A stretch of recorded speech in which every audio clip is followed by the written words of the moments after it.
Opioid epidemic claimed 1,500 lives in our state in the first 9 months of last year. The state is implementing a number of strategies to reduce deaths, and Harford County Sheriff was in Annapolis today advocating for a new one. He wants harsher penalties for drug dealers that distribute opioids in the death of a minor.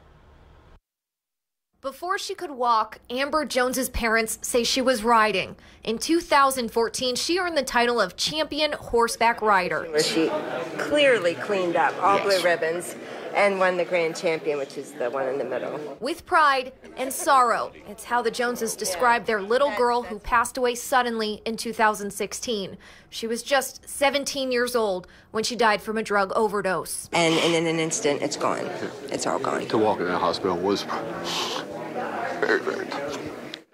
The Joneses are sharing their story to save someone else's child. They stood alongside Harford County Sheriff Jeffrey Gaylor, the county's delegation, Sheriff's Office drug investigators, and state's attorney in support of a bill that would add stiffer penalties for the people involved in the opioid overdose death of a minor. This is the most egregious of that loss of life when you're targeting when adults, people who are over the age of 18, are targeting those under the age of 18, are targeting minors. A similar bill was proposed by the governor last year, but when it was signed, it was watered down to only include fentanyl.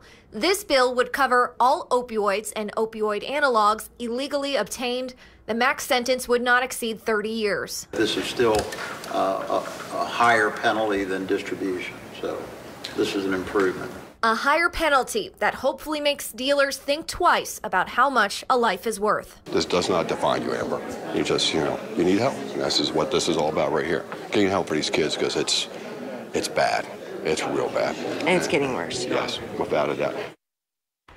Unlike some cases, the Joneses got to see the dealer sentenced. The family says he was sentenced to 10 years in prison. The term was reduced to 3 years. The Judiciary Committee listened to testimony on the bill this afternoon.